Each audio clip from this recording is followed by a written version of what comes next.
Assalamualaikum warahmatullahi wabarakatuh. Semoga kalian semua yang nonton alur film cerita di Fabza ini tanpa skip akan dimudahkan segala urusan baik rezeki lahiriah dan batiniah.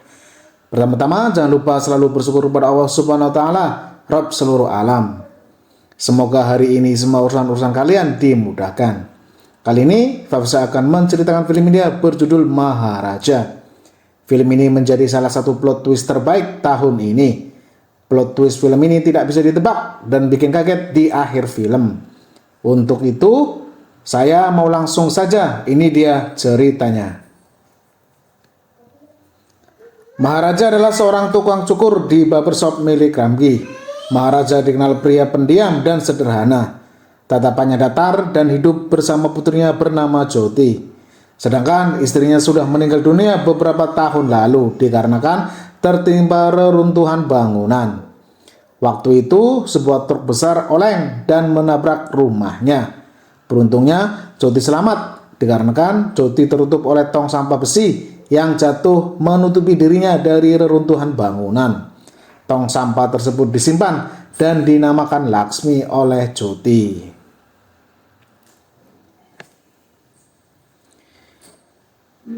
Suatu malam, dua perampok yang bernama Selvam dan Bari sedang merampok rumah orang kaya di kota setempat. Nampak penghuni rumah itu disandra dengan ditutup mulutnya oleh Selvam.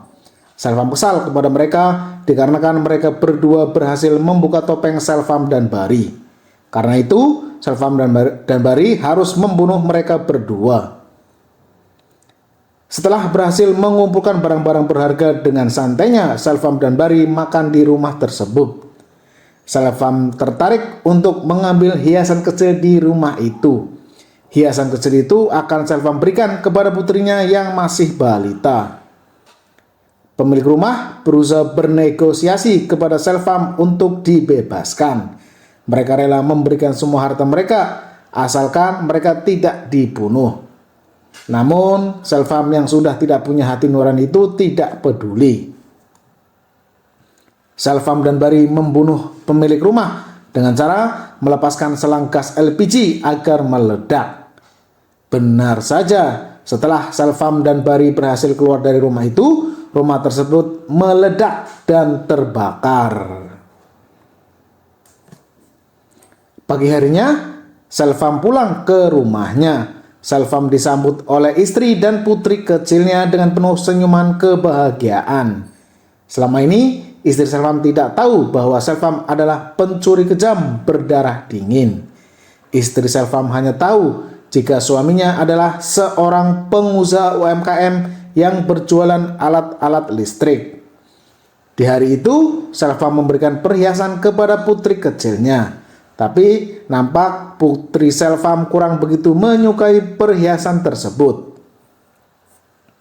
Meskipun seorang perampok yang kejam, namun Selvam sangat perhatian kepada putrinya. Terlihat Selvam sedang mengobati luka bakar di punggung putrinya.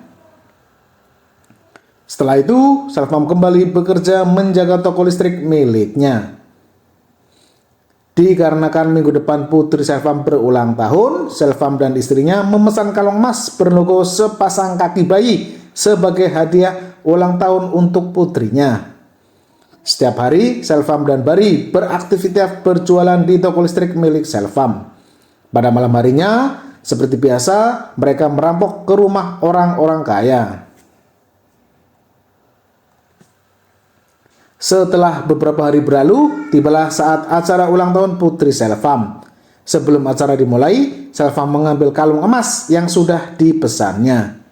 Setelah itu, Selvam merapikan jenggotnya di barbershop milik Ramgi. Nampak Maharaja lah yang disuruh merapikan jenggot Selvam.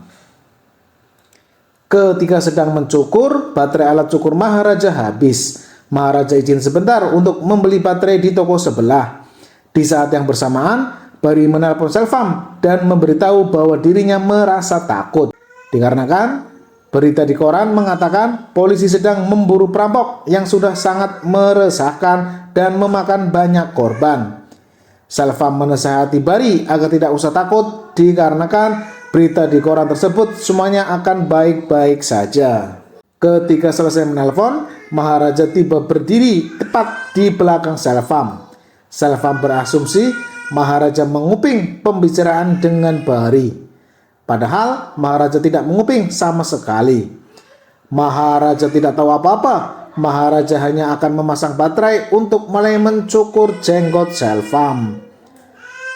Setelah dicukur, dengan perasaan penuh curiga kepada Maharaja, Selvam kembali pulang. Setelah tiba di rumah, Selvam langsung mandi dan bersiap-siap untuk acara pesta ulang tahun putrinya.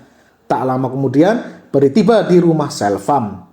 Selvam memberitahu Bari tentang kecurigaannya terhadap Maharaja yang diduga menguping saat dia menelepon tadi. Selvam ingin memastikan apakah sang tukang cukur itu mendengar pembicaraan mereka atau tidak.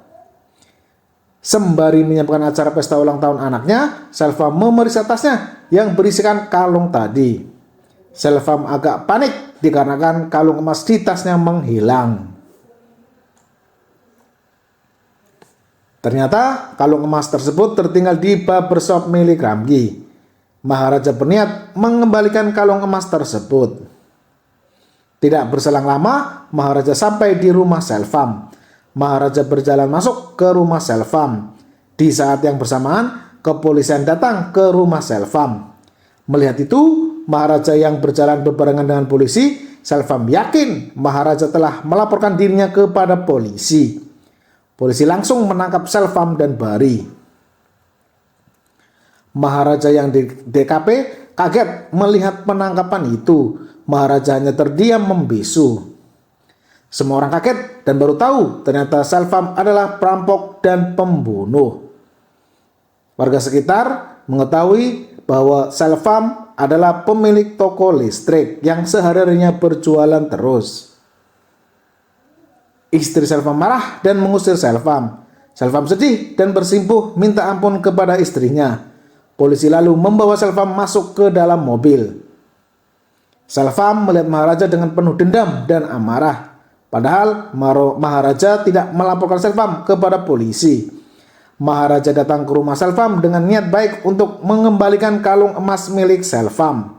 Namun tidak disangka polisi menangkap Selvam. Selvam kemudian dijebloskan ke penjara. Beberapa tahun kemudian, putri Maharaja yang selamat dari insiden truk menabrak rumah di awal film tadi tumbuh dewasa. Putri Maharaja tersebut bernama Jyoti. Jyoti termasuk siswi yang berprestasi dalam olahraga lari. Jyoti sering menang dalam lomba lari. Guru Jyoti yang bernama Asifa sangat akrab dengannya. Sepulang sekolah, Jyoti menghabiskan waktunya bersama sang ayah. Di rumah, Jyoti sangat menyayangi sang ayah. Begitu juga Maharaja yang sangat mencintai Jyoti. Terlihat mereka berdua rutin mendoakan almarhum sang ibu. Mereka berdua juga rutin memandikan sebuah tong sampah besi yang sudah penyok itu. Tong sampah besi penyok itu dinamakan Laksmi. Tong sampah itulah yang menyebutkan Jyoti selamat dari reruntuhan saat terjadi kecelakaan maut yang menewaskan ibunya. Tong sampah penyok itu menutupi Jyoti dari reruntuhan bangunan saat ditabrak truk. Setelah sekian lama berlalu, Maharaja kini mempunyai barbershop sendiri. Namun, Maharaja juga menerima panggilan untuk mencukur di rumah pelanggannya.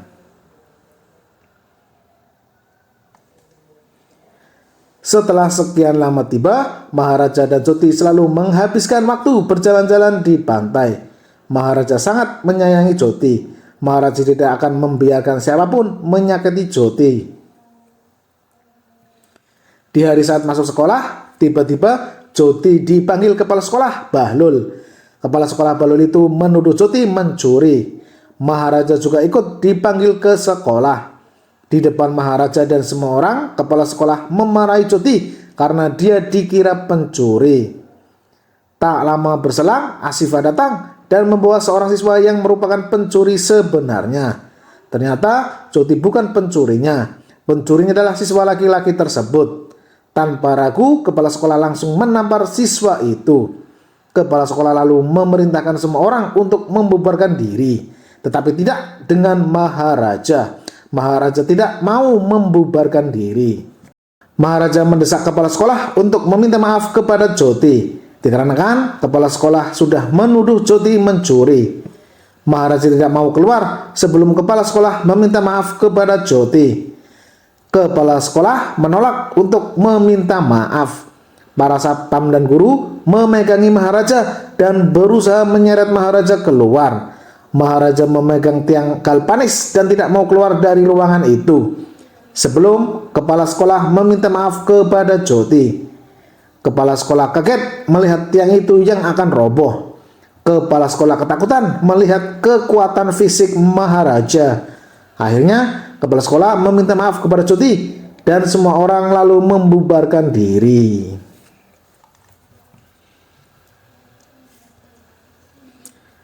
Bulan depan perlombaan lari tingkat provinsi akan digelar. Karena itu Joti dan beberapa siswi lainnya yang jago berlari dikirim ke kamp pelatihan. Mereka semua akan tinggal di sana selama beberapa hari. Mereka semua didampingi guru olahraga mereka, yaitu Bu Ashifa. Maharaja mengantar Joti naik bus. Maharaja terus mendukung dan mendoakan Joti. Setelah mengantar Joti, Maharaja melakukan aktivitasnya seperti biasa. Terlihat di kamp pelatihan, Joti mengikuti latihan dengan sungguh-sungguh. Ashifa terus memantau Joti. Beberapa hari kemudian, ketika pelatihan selesai, teman Joti menginginkan sepatu Joti. Karena kasihan dengan temannya, Joti memberikan sepatu itu. Teman Joti berterima kasih kepada Joti. Setelah pelatihan selesai, Joti dan beberapa siswi lainnya kembali pulang. Joti meminta Maharaja untuk dibelikan sepatu yang baru dikarenakan sepatu yang lama Joti diberikan kepada temannya. Joti juga memberitahu sang ayah nanti malam ia akan tiba di rumah. Maharaja senang mendengar hal itu. Malam hari setelah membeli sepatu baru untuk Joti, Maharaja kembali pulang. Setiba di rumah, tiba-tiba dari belakang Maharaja dipukul oleh 3 orang pencuri hingga pingsan. Rumah Maharaja ternyata dirampok. Tong sampah besi milik Maharaja diambil oleh pencuri. Tak lama kemudian Maharaja sadarkan diri. Maharaja kesal akan pencuri yang mengambil tong sampah besi penyok miliknya. Maharaja melihat sebuah kwitansi tol mobil Fortuner putih. Maharaja yakin kwitansi itu milik sang pencuri. Pagi hari, pemilik Fortuner putih bernama Kunal baru saja mengambil mobilnya di bengkel. Ia kembali lagi ke bengkel karena kacamatanya dicuri oleh montir bernama Dana. Dana adalah montir yang menservis mobil Kunal. Kunal menampar Dana di depan montir lainnya. Kunal mengatakan jika nanti malam Dana tidak mengembalikan kacamatanya, Kunal akan melaporkan Dana kepada polisi. Kunal lalu kembali pulang. Dana kesal kepada Kunal karena ditampar di depan teman-temannya.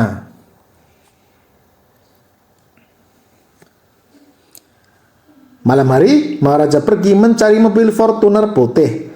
Setelah mendapatkan informasi, Maharaja pergi menemui Kunal di sebuah bar. Maharaja bertanya kepada Kunal, kemana mobilnya tadi malam? Kunal menjawab, mobilnya dibawa ke bengkel oleh montir bernama Dana.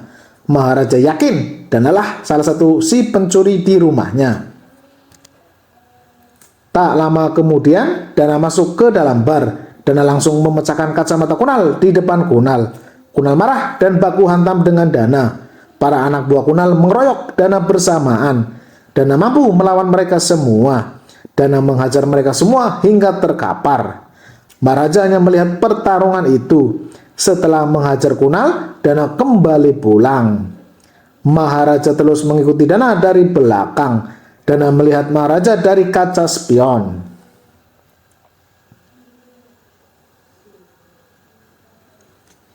Dana masuk ke dalam markasnya di gudang tua. Maharaja masuk ke gudang itu. Tiba-tiba dari belakang Maharaja dikeroyok anak buah Dana. Mereka semua menghajar dan mencekik Maharaja. Dana mengatakan dengan sombongnya, Maharaja, di rumahmu tidak ada barang-barang yang berharga. Aku hanya buang-buang waktu untuk mencuri di rumahmu. Dana menyuruh anak buahnya untuk menghabisi Maharaja. Anak buah Dana langsung mengayunkan pedang ke Maharaja. Maharaja berdiri dan bangkit melawan. Maharaja menghajar para anak buah Dana menggunakan pisau cukurnya. Maharaja menusuk mereka semua hingga meninggal. Setelah membunuh anak buah Dana, giliran Maharaja berduel 1 lawan 1 dengan Dana. Dana menebas pedang ke punggung Maharaja hingga terluka. Maharaja membalas Dana dengan membabi buta. Maharaja mendorong Dana ke tumpukan besi tajam di sana. Punggung Dana tertusuk besi tajam. Maharaja mendorong Dana ke tumpukan besi tajam di sana. Punggung Dana tertusuk besi-besi tajam itu. Maharaja bertanya kepada Dana, siapa 2 orang rekan Dana yang mencuri di rumahnya? Dana menjawab, salah satu rekanku adalah orang yang dekat dengan polisi. Kau bisa menemukannya di kantor polisi. Dana lalu menusuk kaki Maharaja dengan besi. Maharaja merintih kesakitan. Dana berusaha kabur melarikan diri menggunakan motor. Maharaja bangkit berdiri sembari membawa pedang. Maharaja lalu menebas leher Dana hingga meninggal. Maharaja pulang ke rumah dan mengobati luka di kakinya. Besok paginya Maharaja pergi ke kantor polisi. Maharaja menemui seorang polisi bernama Perumal dan Velu. Maharaja melaporkan kepada Perumal dan Velu mengenai pencurian di rumahnya. Maharaja menceritakan tentang detail kronologi pencurian itu. Maharaja mengatakan ia kehilangan tong sampah besi penyot yang sangat berharga. Maharaja memberitahu Perumal dan Velu bahwa tong sampah besi itu yang menyelamatkan putrinya Joti ketika kecelakaan yang terjadi di rumahnya. Perumal dan Velu tidak mau menangani kasus pencurian ini. Maharaja memohon kepada Perumal untuk menemukan tong sampah besi penyet itu. Maharaja memeluk Perumal sembari meraba-raba punggung Perumal untuk mencari benjolan di punggungnya. Perumal tidak suka akan hal itu. Perumal lalu mendorong Maharaja. Maharaja menarik baju Perumal hingga sobek. Perumal marah dan mengusir Maharaja.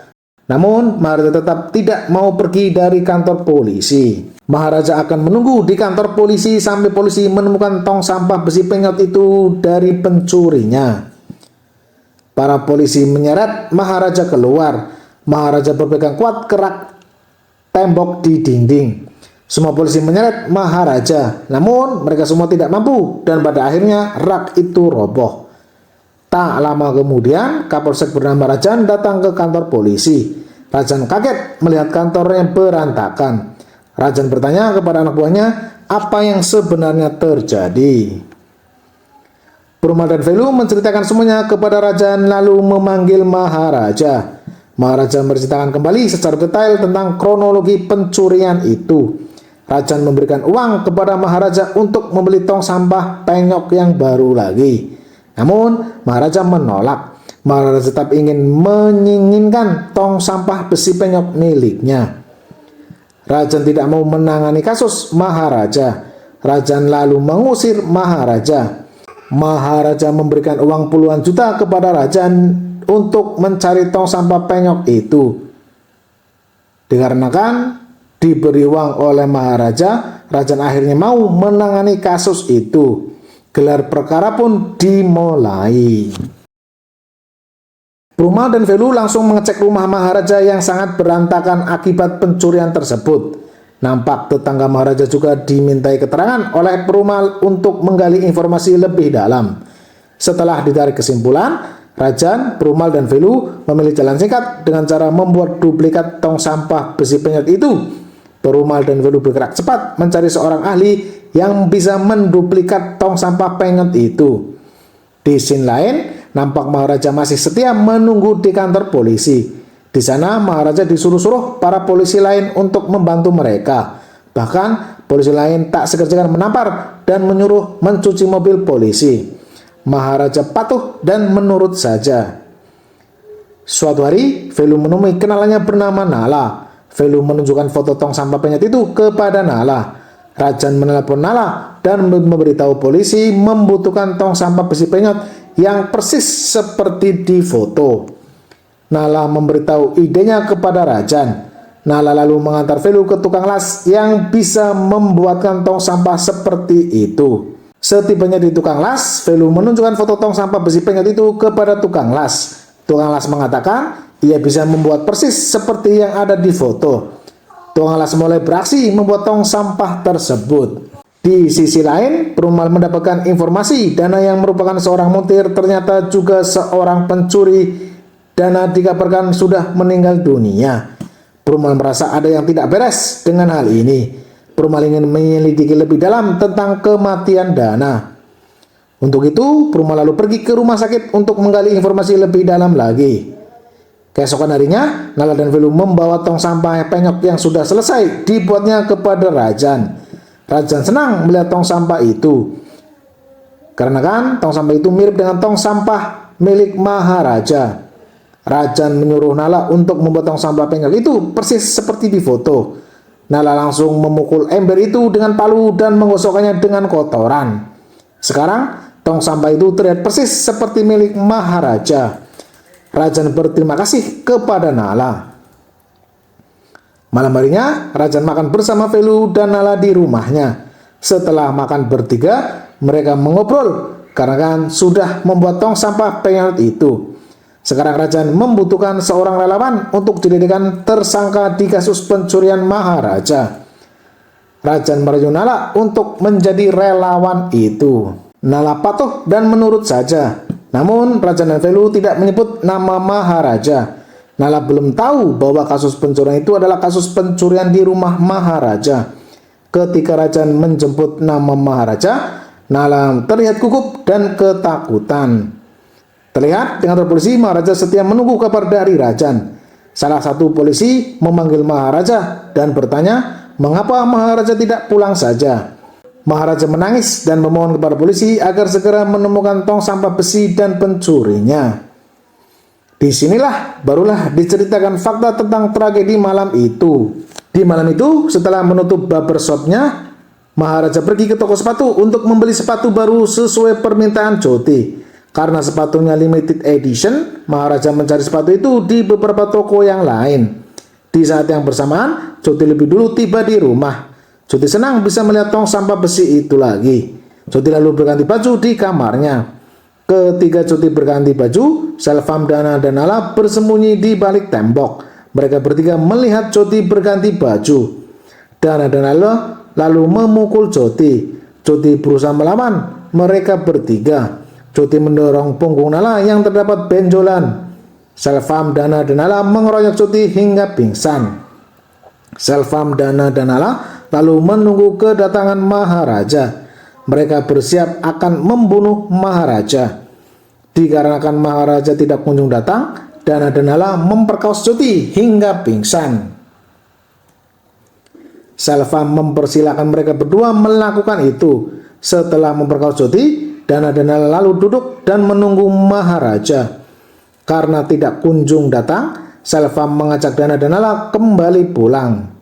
Selvam mengatakan kepada Dana dan Nala untuk membunuh Maharaja di lain kesempatan. Mereka bertiga lalu kembali pulang. Tak lama kemudian, Maharaja tiba di rumah. Maharaja kaget melihat kondisi Joti. Maharaja langsung membawa Joti ke rumah sakit. Tong sampah besi itu Maharaja letakkan di bawah kasur Joti di rumah sakit. Tong sampah besi itu menemani Joti di rumah sakit. Maharaja lalu kembali pulang.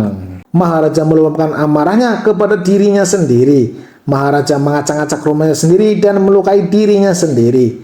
Maharaja lalu mengobati lukanya dan kembali ke rumah sakit. Setelah ditangani dokter, Joti bisa berbicara lagi. Sembari terbata-bata, Joti mengatakan, "Ayah, salah satu pelaku mempunyai benjolan di punggungnya. Ayah, sisakan satu pelaku untukku, karena aku ingin mempermalukannya sendiri." Maharaja berjanji akan menyisakan satu pelaku untuk Joti. Maharaja langsung memburu para pelaku. Bu Rasifa terus menemani Joti di rumah sakit. Setelah mendengar nama Maharaja, Nala panik dan ketakutan. Nala kemudian menelpon Selvam. Terlihat Selvam sedang mengobrol dengan tetangganya. Selvam menasihati Nala agar tidak takut dikarenakan Nala sudah berada dalam perlindungan polisi. Selvam dan Nala masih mencari keberadaan Dana yang menghilang. Mereka belum tahu jika Dana sudah dibunuh oleh Maharaja. Keesokan harinya, Rajan dan Perumal dan Velu mengajak Nala pergi ke rumah Maharaja. Setibanya di rumah Maharaja, Rajan memberikan tong sampah penyet itu kepada Maharaja. Rajan juga menyerahkan Nala kepada Maharaja. Maharaja memeluk punggung Nala dan mencari benjolan di badannya. Ternyata Maharaja menemukan benjolan di punggung Nala. Maharaja langsung melotot kepada Nala. Rajan mengatakan, "Maharaja, aku tahu kau tidak mencari tong sampah besi penyet itu, tetapi kau mencari pelaku yang memperkaos putrimu. Aku, Perumal dan Velu, sengaja membawa Nala ke hadapanmu agar kau bisa membalaskan dendammu." Maharaja dan Nala kaget mendengar hal itu. Ternyata polisi sudah tahu tentang tragedi malam itu. Polisi sudah tahu bahwa Joti diperkaos pada malam itu. Rajan memberikan parang dan mempersilahkan Maharaja untuk membunuh Nala. Rajan, Perumal dan Velu menunggu di dalam mobil. Tanpa basa-basi, Maharaja langsung melepas Nala dengan membabi buta. Nala menjerit kesakitan dan berusaha kabur. Nala jatuh lemas tak berdaya. Maharaja langsung menyet kepala Nala hingga meninggal. Besok pagi, Rajan memberitahu Maharaja mengenai lokasi keberadaan Selvam. Pasca keluar dari penjara, Selvam menjadi kuli proyek. Terlihat Selvam sedang berada di tempat kerjanya. Maharaja langsung menghampiri Selvam. Ketika Maharaja melihat sosok Selvam, Maharaja kaget karena ternyata Selvam adalah customer-nya dahulu. Mereka berdua langsung baku hantam. Selvam terus mengajar Maharaja. Maharaja terus melawan. Maharaja memukul Selvam dengan sekop hingga babak belur. Selvam lemas tak berdaya. Mereka berdua lalu duduk dan mengobrol. Maharaja memberikan segelas air kepada Selvam. Maharaja mengatakan ia tidak akan pernah melaporkan Selvam kepada polisi. Hari itu Maharaja menghampiri rumah Selvam untuk mengembalikan kalung Selvam yang tertinggal di barbershopnya. Selvam baru tahu tentang hal ini. Setelah beberapa hari di rumah sakit, Joti dipersilahkan pulang. Sesuai janji Maharaja, Maharaja akan menyisakan satu pelaku untuk Joti. Bu Guru Asifa mengantar Joti ke bangunan konstruksi untuk menemui Selvam. Joti berjalan menghampiri Selvam. Joti tidak kenal dan tidak tahu siapa Selvam.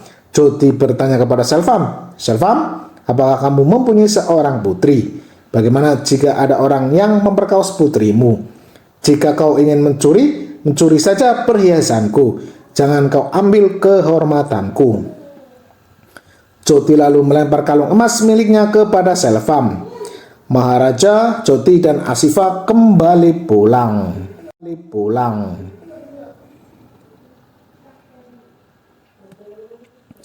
Selvam melihat kalung emas yang dilempar Joti terdapat logo sepasang kaki bayi. Selvam lalu melihat punggung Joti yang terdapat luka bakar. Ternyata Joti adalah putri kandung Selvam. Disinilah plot twist film ini terungkap. Beberapa tahun lalu, setelah Selvam di penjara, Maharaja mengajak istri dan putrinya pergi ke rumah istri Selvam. Rumah istri Selvam berada di pinggir jalan utama seberang toko mainan. Maharaja berniat mengembalikan kalung emas Selvam kepada istri Selvam. Namun, istri Selvam menolak karena kalung Selvam itu adalah kalung emas curian. Maharaja lalu membelikan boneka untuk Joti kecil. Namun, tiba-tiba sebuah truk menabrak rumah istri Selvam. Dalam kecelakaan itu, Maharaja dan putrinya dan istri Selvam tewas di tempat. Sedangkan Joti kecil selamat dari reruntuhan karena tertutup oleh sebuah tong sampah besi itu. Sejak itu, Maharaja membesarkan Joti dan merawat tong sampah besi penyok itu. Selvam yang mengetahui fakta itu langsung menangis sejadi-jadinya dan berteriak memanggil nama Joti. Selvam terus menangis seorang diri. Selvam sangat menyesal dikarenakan memberikan dana dan Nala memperkaos putrinya sendiri. Dikarenakan merasa sangat bersalah, Selvam lalu bundir dengan menjatuhkan dirinya dari atas bangunan itu. Dan film pun berakhir. Oke, segitu saja dari saya. Kurang lebihnya mohon maaf. Assalamualaikum warahmatullahi wabarakatuh.